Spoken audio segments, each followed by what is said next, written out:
From smack blasting to podcasting, welcome to the Sober Junkies podcast. My name's Jacob Neeson. And I'm Sam Rad. And today we are speaking to local Wisconsin junkie, Ben Chase. Ben is one of the few people who's around my age who has probably spent more time in institutions such as rehabs and sober livings and, various other institutions than I have. So we're excited to talk to him about his experiences in those places and what's been most memorable to him. And without further ado, the man, Ben Chase. Welcome. Probably no hope, just experiences, I'm assuming. No hope. There's no hope in this future. So yeah, Ben Chase here, 27. Several institutions, as Sam Rad has said. Currently, right now, I'm easily in the 20s at a sober living in Milwaukee. And I guess, what do you guys want me to talk about? Like which? Wait, so you've been to 20 different sober living houses? Oh, easily. Well, I mean, okay, so some of them have probably been repeat visits, retread times, but overall, if we're talking inpatient, detox, sober living, easily in the 20s. Okay. And you're currently in one now, correct? I'm currently in one now. Yeah, how long have you been sober this time? Right now, I am a little over a year. I don't like to count because I'm bad at it, but... Most of that was in jail, though, right? You'd probably be fucked if you weren't. Most of that... Yeah, if there was drugs in jail, I would have been doing them. Absolutely. That's tight. So what's the longest time you got here? I mean, I know you don't like to count, but I would assume this is about it, a year. No, I had more. When I was in Arizona, I went through a place called New Freedom that Sam Rad was at, and I somehow successfully, but that was with 3 months of jail time, an inpatient called Nova in Oshkosh, 6 months in the sober living, and after I stayed sober a total of just shy of 18 months. Oh, okay. And your experience with New Freedom, how was it? There's a lot of gay things that happened. New Freedom is a sober living house in Prescott, Arizona that now has been shut down due to insurance fraud, correct? Oh, correct, yeah. It's Yeah. shut down. It's fucked. That place was fucked. It was horrible. run by a giant meathead named Alex Alinka. Yeah, Guido. He had tattoos of New Freedom on him. It was horrible. Roided out dumb Guido. Yeah, dumb, big, stupid fuck. Yeah. Yeah, I feel like that's part of being sober is if you can't be comfortable doing gay shit, then you're fucked. Yeah, I found a lot of gay shit takes place in sober living houses myself, too. So if you're a homophobic individual, it is a tough place to make it. But Oh, yeah. for those who are, it can really smash your homophobia, which is nice. Yeah. You can walk right through that by doing naked 11 steps with multiple boys. It starts by quick little attaboy slaps on the ass, and then you quickly progress to kissing boys before a circle. Yeah. I mean, gay sex is tight. Yeah. It's what's keeping me sober today.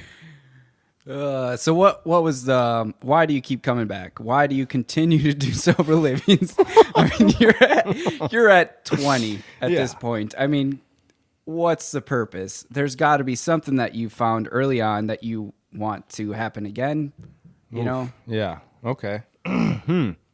Well, why I'm at 20? Well, mostly at 27 right now, my options are pretty limited to what I can do. But what keeps me coming back to these places, because, I mean, there's other options. You can be homeless, and you can be, living with your parents, you know? So the thing is, coming back into these places, I feel like it gets you a chance to clear your head, get away from a lot of the bullshit that we think that we need to manage, because I don't know, every time I come in I feel like there's a million things going on and there's really just not. And like if I'm just surrounded by a bunch of boys doing stupid things, like then I'm just focused on stupid things. I don't have to worry about like, oh my god, my electrical bill is going to go out, how am I going to cook my dope on the stove? Like some of these things just become small issues. I'm able to focus on little things, but at the same time I feel like these sober living places need to be managed somewhat different. In my experience, a lot of them that I've been to are very strict. I don't know if you guys feel that way, but very strict. I feel like once you leave the nest, I mean, there's got to be a purpose, though. I mean, you can't just let people that just come out of jail or rehab just do whatever they want. I mean, there's what's the benefit in that? Why don't they just stay at home with their parents? Yeah. And just do whatever they want there. Yeah. Yeah, I had that option coming out. I just got out of jail. I just did 11 months, and I had that option to go home. But at this point in my life, I don't see that working out for me. I've tried that, and it doesn't usually work out.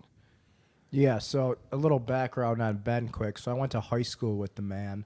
He was 2 years under me. He worked at Taco Bell in Oshkosh, Wisconsin. And broke into that Taco Bell. He later broke in through the drive-through window at one point. He was on a lot of Xanax. Yes.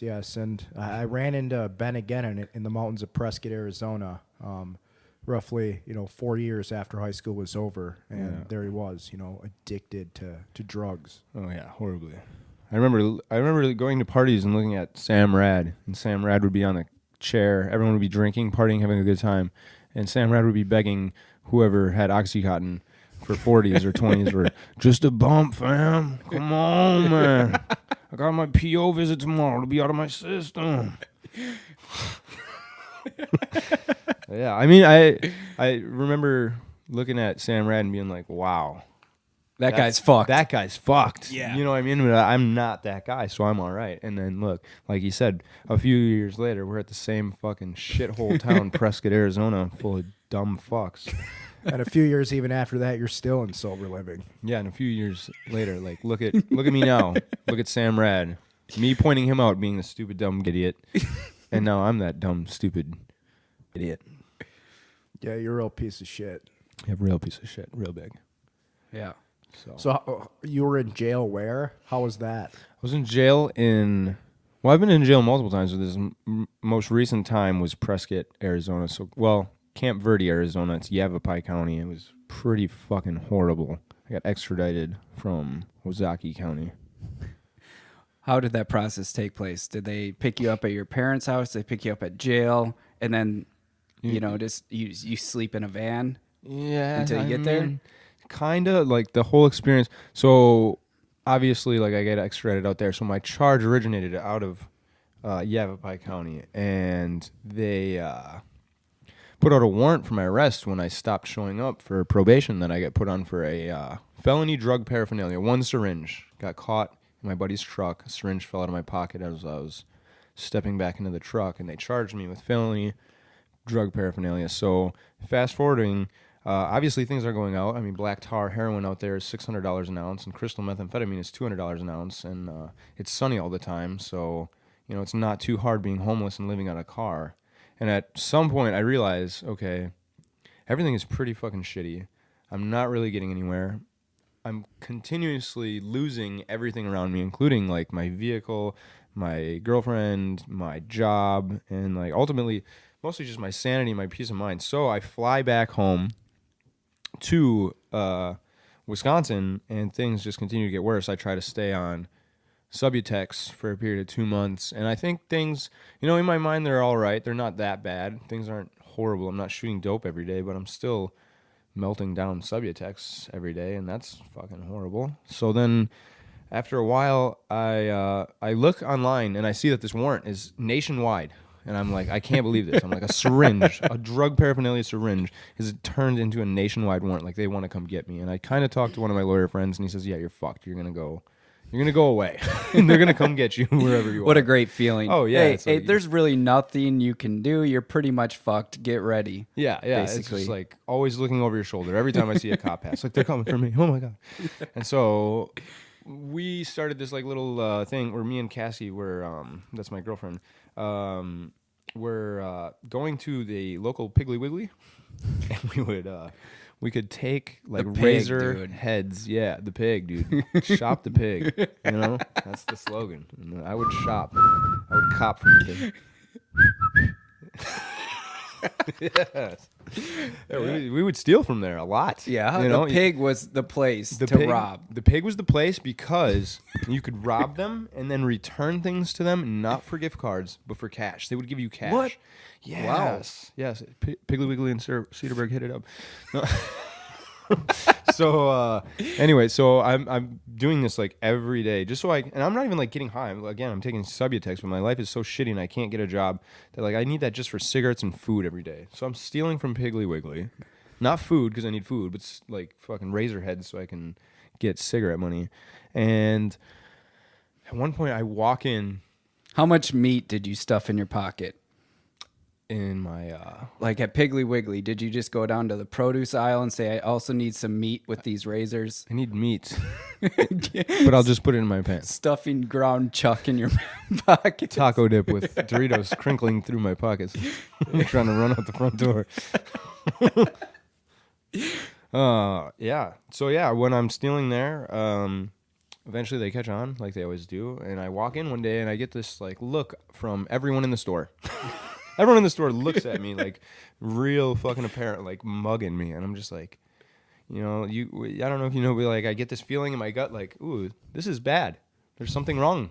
Something bad is about to go happen to me right now. So what'd you do? Grab a bunch of shit and just run out? Hell no. I told myself that I was paranoid and that it was probably from the coke that I was shooting the night before. And that like it was all in my head. So I was like, I'm going to grab my energy drink and some Swiss rolls and some fucking meat. And I'm going to call it a day. So I get to the register and the register lady's just staring at me and she's going real slow. And I'm like, something's up still, right? Something's up. So I go to like walk out the front door and they're like, hold me up. Like, and they're like, ask me questions. And I'm like, the cops are here. This means cops. So I run out the front door and sure enough, there's the cops squirming in. I'm squirming out. And they kind of stopped me, and I was an idiot. And I usually like to think that I know my rights, and so I like didn't give them my name or anything. You know, I didn't do a crime at that moment, so they couldn't search me or do anything crazy like that. But I was stupid enough to give them my grocery bag and like tell them like, look, here's my groceries and my receipt is in there. But also since I was in such a hurry, I threw my wallet in the bag. So he opened my wallet and found my Arizona ID and said, oh. You got a felony warrant out of Arizona. So that begun the trip to Camp Verde, Arizona. 36 days. So you didn't get charged for the razors or... Oh, yeah. Oh, you did? Yeah, yeah. But the judge dropped it because he felt so bad for me that Arizona was coming to get me for a paraphernalia charge. I mean, he felt bad for you? I mean, that's what he said in the courtroom. Okay. He said, sir, Maybe. It looks like you have bigger problems in Arizona. I don't understand. I guess the laws are different there. But we're going to drop everything here so you can handle your stuff there. So...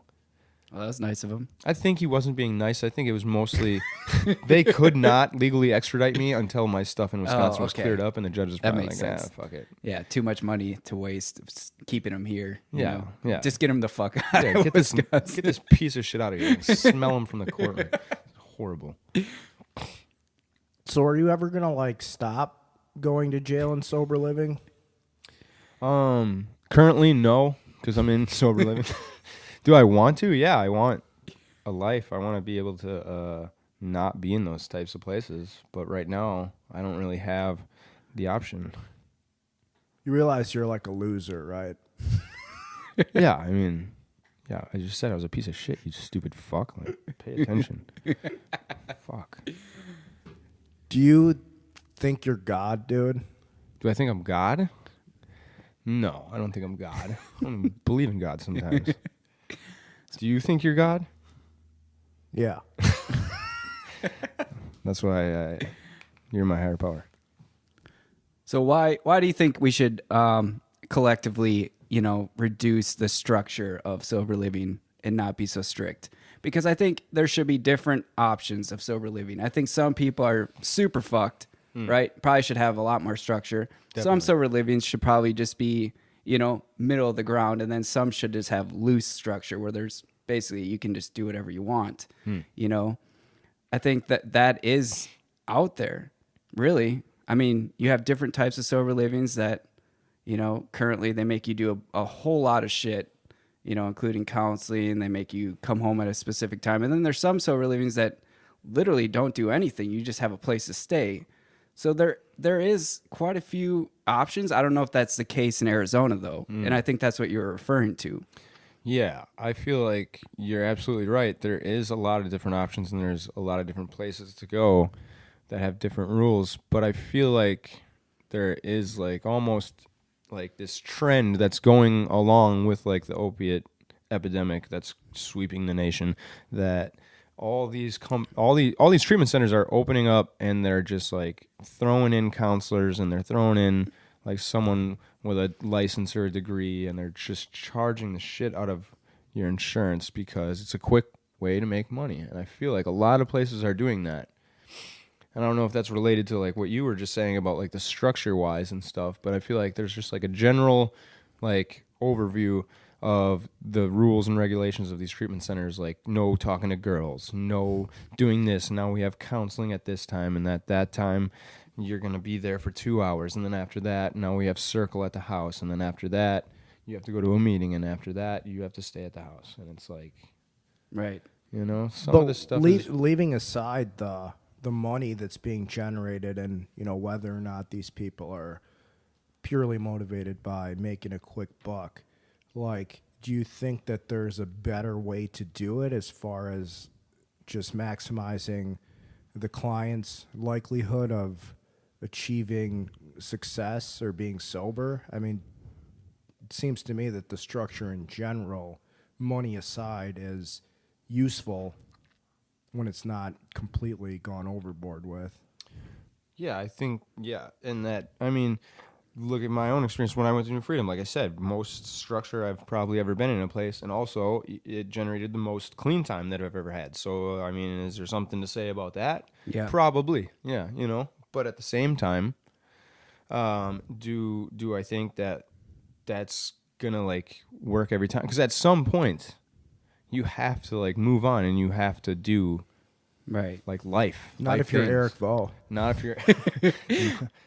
Here's the problem I see. These places keep you sober, and there's contracts where you just do this for 6 months, and then they just kick you out. Because typically, insurance stops paying as much after, a certain period of time. So they have that for a reason. Yeah. But statistically, if you can stay at a sober living program for over a year, your chances of recovery are astronomical.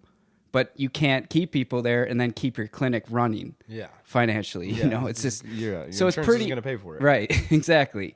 But here's the thing about these 6 month programs. They would work a lot better if there was a transitioning period, right? You cannot have just the same structure and you have to do all these things for 6 months and then get out and then hopefully you're going to be all right. Yeah. I mean, what do you think about that? I mean, is that what you're kind of pointing at towards the structure problem? Yeah, I feel like there does need to be a better transition period, because it's like 6 months of like what you're saying is what these insurance companies will pay for, and you're in there and it's like the same structure for the same 6 months. The same 6 months you do the same shit every day, Right. every week, and it's all the same until you leave, and they're like, all right, now go be good now. And you're like, well, who's going to drive me to my meetings? Yeah. Where's the van? Like, what? Who's buying the Tide Pods? How do I buy toilet paper? Like, I feel like there needs to be like maybe, and this is this is done too, but like something that's more like a 3/4, like something after that where, you can have like a bunch of guys trying to learn at the same time, but also have that accountability of like having to pay rent, having some sort of like structure, like house meeting, and then being able to like go to whatever meetings you want to go to. Maybe like have it be something more where like you can experience like your own type of stuff, instead of like this is mandatory meeting. We have to go to this. We have to go to that. It's like, which I think is important initially. Yeah. But you do have to branch out. Otherwise, you're going to feel so lost when you get out and then everybody's doing their own thing. What are you going to do? You have no lessons in life to... no, none. I mean, you just are like, well, okay, well, I'll just sit in my room then and stare at the wall. Yeah. Yeah, I can say after just, years of being in sober living houses with the same monotonous schedule every single day, there is this sense that you're kind of just driven into a frenzy where you're just behaving like a total lunatic and like you might have mental problems. Yeah. And I think the gay stuff is right along tied in with that. I remember coming to like an epiphany last time that like, okay, the key to sobriety is just to like become as deranged as possible, right? Throughout the course of a day. Just how can I be more like Trevor Nettles? Yeah.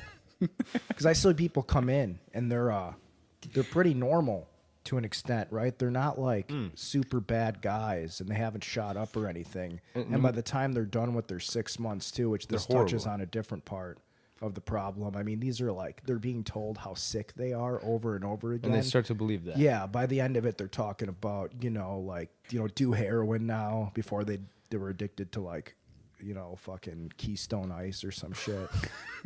But yeah, I feel like what you're saying is very true. I see like people, I feel like it's so fucking, it's such a huge deal across, like you see it in the news and everything, and like every kid's mom is like, oh my God, my kid's smoking pot in his room, he's probably shooting heroin into his cock. Like what the fuck, how do we get to there? And then you get all these kids coming in, and it's just like, send them in with all the junkies. Yeah, you know what I mean?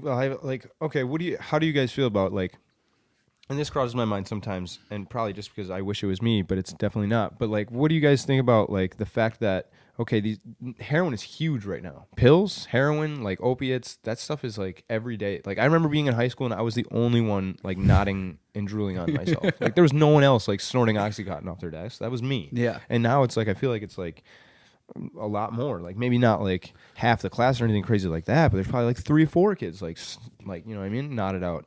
So it's like, how many of these kids are just doing that because it's the thing to do right now and experiencing with it, and maybe just getting physically addicted? And then like, where do we draw the line of these kids that are actually like suffering from an actual like? I think they're always going to be suffering if they're snorting lines off their desk, because there's the apparent risk of death with opiates. So I think the drug is a little bit different that way, because death can happen pretty easy. Yeah, hopefully soon to me. So clearly, to get them treatment is probably extremely important, just because it could save their life. But because of those risks, here's the problem I see in sober living. I don't know how many people have went in there with a drinking problem, and it's I don't want to judge people, but it seemed like a moderate amount of alcohol, and maybe their parent got concerned, but they left these places and all of a sudden they're shooting up heroin because everybody else in the house was addicted to heroin. So maybe that's where you're getting at. Like all of a sudden, you were a moderate drinker. Now you're shooting heroin. That's what I'm saying. It's super fucked up. Yeah, kind of going off what Sam Rad is saying. I would say it's over 50% of people I've seen come in with just alcohol or something like that. When they relapse after they leave, it's like IV heroin use. I mean, it immediately goes to IV heroin it's like horrible. And I feel like, and because that was my experience coming down to Arizona, and I remember my first circle, and I looked at Sam Rad's across from me. I'm like, fuck. Like, if I'm ending up where this guy's ending up, that's probably not good. But like, I'd hear stories of these guys, and at the time, I had tried heroin 3 times, bought heroin from... And other than that, I was snorting Oxycontin. Once Oxycontin, Purdue changed the formula. I would grab morphine. I was on methadone for a little bit, but I'd never really done heroin besides those 3 times, and I'd never shot up. And then I come to Arizona, and I'm like, I first experience Arizona, I'm seeing these kids, and they're like, yeah, I shoot crack into my neck, and I boof fucking bottles of fucking vodka. And it's like, what am I doing here? But like, after those 18 months, I relapsed, and like, I'm the guy boofing meth into my ass and fucking... it's just horrible. Like I went from pills to straight IV methamphetamine, cocaine, and heroin. They like it. Yeah. I love, man. So there's got to be some kind of regulation, I think, to allow people in, instead of just saying, well, you have pretty good insurance, you can come in. So an easy way would just to be more aware of what their drug use is before they come in. Let's say they are heroin addicts and they have tried Suboxone, methadone, or whatever it is, and their life isn't improving. Perfect opportunity to go into a structured sober living. Perfect opportunity. Yeah. If they're just like I shouldn't say just like, but if their drinking is becoming a problem and it's a concern for the family, maybe go to a less structured sober living. And I think you'll get less of this transference of acceptability of doing heroin all of a sudden in these places. Yeah, I feel like that. But I feel like, okay, so first time comers in, they that a word? Comers in? It is today. I feel like that's what I tell my boyfriends. Comers in. Yeah. So these structured places, for the first time coming in, yeah, depending on who the person is and what their like use looks like, the structure definitely needs to be something more, I feel like, or maybe not as much based again on their use. But at the same time, like guys like me or guys like Sam Rad, if Sam Rad went back to treatment, I would not recommend something strict or that structured, because people like us, we know what to do, and it's just, I feel like, at least for me, like I can be comfortable in those places because of the men. Yeah, Like especially it's easy to be able to like look at it as like, wow, okay, now I have a place to stay. I have little to no responsibilities. Like I'm not really like, no one's gonna kick me out if I don't pay rent. Like, and I'm not like that lazy piece of shit guy that's like gonna just. I will kick you out if you don't pay rent. And you should. But like, I feel like a lot of these places like that are using treatment centers insurance. They're like letting anything slide. Like I've had some experiences where like I literally fucked the nurse at this treatment center in Arizona. Slept with her. And they found out and they fired her. But they didn't kick me out. And I remember like looking at them and I was like, well, I'm still going to see her. And they were like, all right. And I'm like, what? They didn't care? They didn't care. But here's the catcher. Look. So then like I continue to just be a piece of shit. You know what I mean? I'm doing what I want. I'm going and I'm noodling hanging out around. I'm noodling around, dude. Like just I'm everywhere and nowhere all at once. got that like, good insurance, though. yeah, I got fire insurance. So it's like, okay, so for 30 days, I'm doing what I want. And like they'll come talk to me and be like, well, just like whatever, like it's no big deal. And they'd be like, we're gonna take your phone, and I'd be like, all right, I'm gonna leave. And they'd be like, all right, you can stay. And I'd be like, what? So you learned really I got quick. the power here. You know what I mean? Right. But then like after 30 days, I'm like, I'm starting to get used to this. I like this power. They're like, you can't hang out with the girl. And I'm like, I'm gonna leave. And they'd be like, all right, you can go see your girl.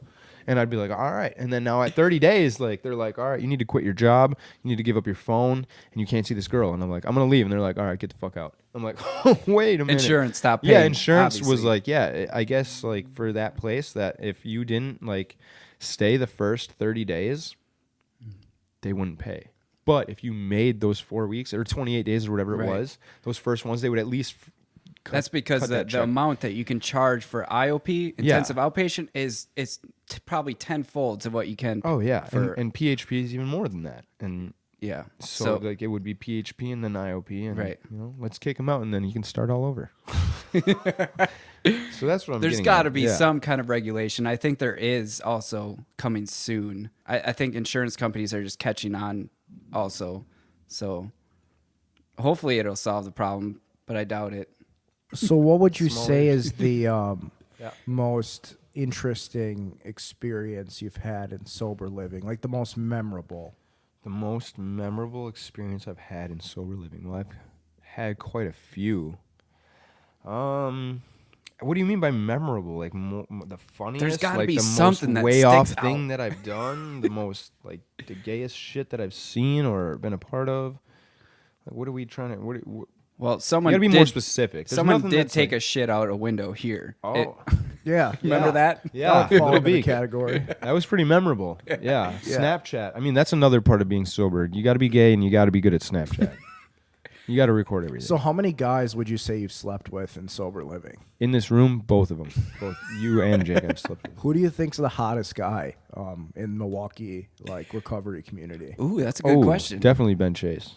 What? Definitely. No, you got to pick somebody Can't else. pick yourself, dude. I mean, just pick a man. Okay. I'm picking Mason, just because I like bigger men. Yeah. I was going to say Mason, and then I thought about Declan. But I would say, You think I was going to say is Mason. too? Mason. God. Yeah, he takes care of himself really well. Yeah. You know, and He takes, he's a fine looking gent. Yeah. For sure. He's got a huge dick. Pictures of it on my phone. Yeah. Yeah. I mean, Very good. yeah. What do you think, Sam Ryan? Probably, I mean, Pete Chermy comes to mind. He's not really around anymore, but that guy's fucking hot. Skip Schuster? I think Oh man. probably between Skip Schuster and Jeremy Wentland, probably. I was going to say Oliver Janis, but that's just Oh me. yeah. I mean, that's a given. I normally take Cialis, but with that, I don't even need to. Very just spot on. I mean, you got Seth Reich too. If you like your bigger men, you know. Yeah. He's a good porker, yeah. Plus, I heard if you have sex with that guy, you instantly feel the presence of God. Yep. Oh. He's got that God dick. Yeah. I've Really? heard. Uh-huh. Yeah. Yeah, yeah. I mean, just look at his pictures. It's always him saying how blessed he is. And he talks like this. I'm Seth Reich. Rock. I throw Jolly Ranchers across the room because I just smoke crack. I want to go to Arky Paw, Wiki Paw. Ooh, I'm the king of AA. If you sleep with Andre Kirchner, though, you'll smell like a piece of shit for the next month and a half. Yeah. And that's something that's big for me. Andre, piece of shit. My name's Andre Kirchner, and I'm a real alcoholic. Oh, boy. That's what I used to say when I'd sit next to him. Yeah. Quite the bond you've had with these fellows. Yeah. Yeah, met a lot of guys.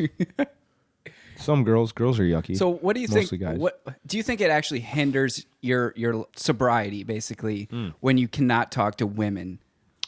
I mean, because it's super manipulative how they do it, I think. Yeah. In my personal opinion, it's super fucked up. I get the idea of just like trying to stay away from forming a relationship, but not even having contact with. Yeah, not even being able to say hello. No, that's fucked, in my opinion. Yeah.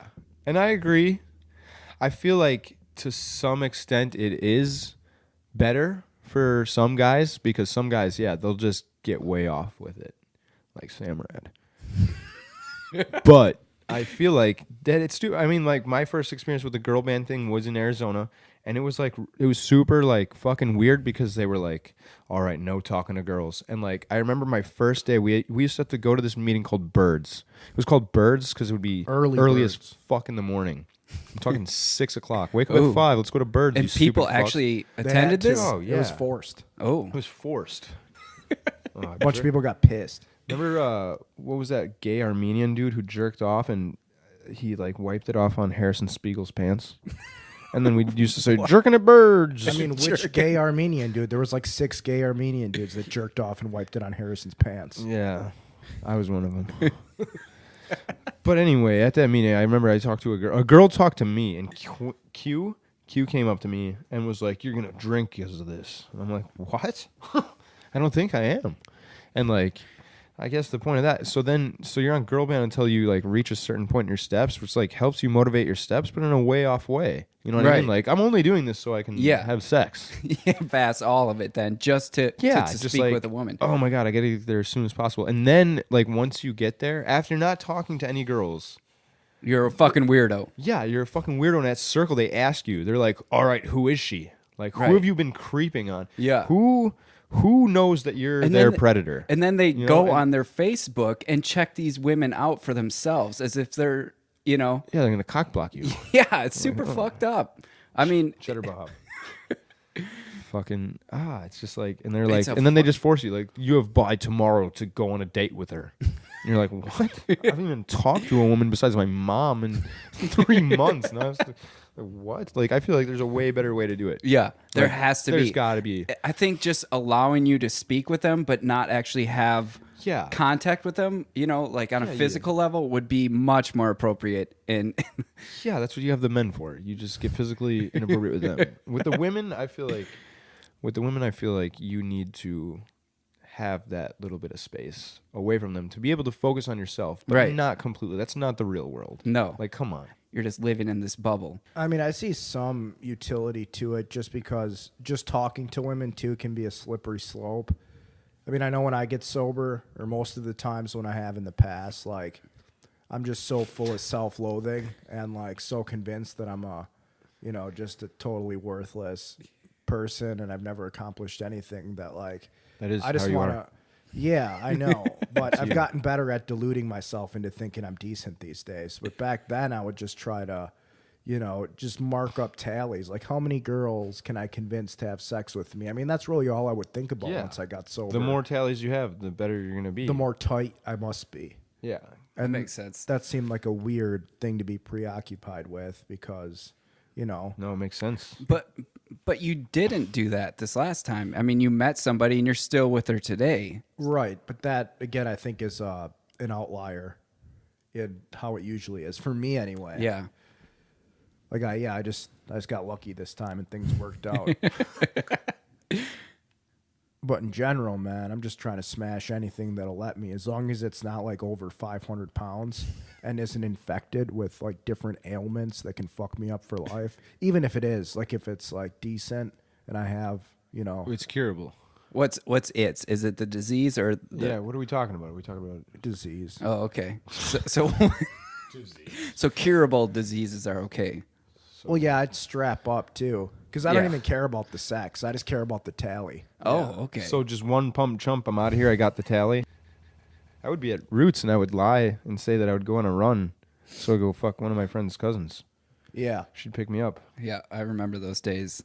You actually stayed at my house for your 72. Oh yeah, that was women definitely Are distracting. and they get used to feel better about yourself, whether it's tallies or just someone else giving you attention or just the actual suck job itself feels pretty good. I enjoy using people for my own ends. Yeah. Selfish. Yeah. Self-seeking. Whatever I can do to make myself I mean, better. if you don't have heroin, you got to have something. Yeah. Typically, right? Women I mean, are almost like heroin. Yeah, just not as pleasurable. Yeah, and they're not. They Yeah, need I mean, things. heroin never Heroin talks asks me. back. Yeah. You know, like it doesn't carry. Yeah, you can spank it. And it doesn't expect you to look it in the eye while you're doing it. No, yeah. So what's next for the Chronicles of Ben Chase? I mean, another sober living, maybe. Yeah, what are you doing these days? You're What am working I at a doing? chocolate factory? I'm working at a chocolate factory. I want to put a bag over my head most days and fight for air, but yeah, I don't know what's next right now. Right now, it's just I think you should just put a bag over your head and not fight for air. I think you should put your head in my ass and ask me about work. Which one? Yeah, both. Oh shit! No, but for real though, One Ben, that's always man. bleeding. Yeah, for How's life, man? You enjoying it over at the Three Rivers Sober Living? I know you got a whole cast of characters over there. You know, you're going to the chocolate shop to work every day.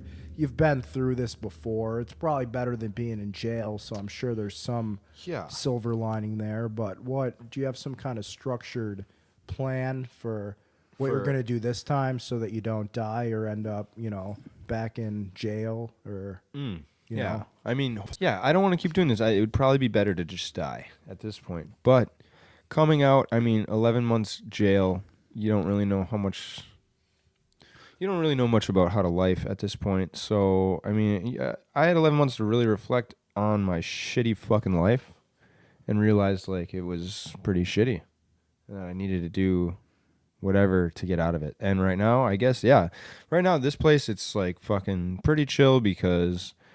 there's structure, but there's not as much structure as a guy like me needs. Like, I have the opportunity and the chance to go do things on my own and grow in areas that I want to grow instead of, like, this is what you're doing all the time. right. If that makes sense. Yeah. Like, I have a relationship with a girlfriend right now. I've been dating her for a while.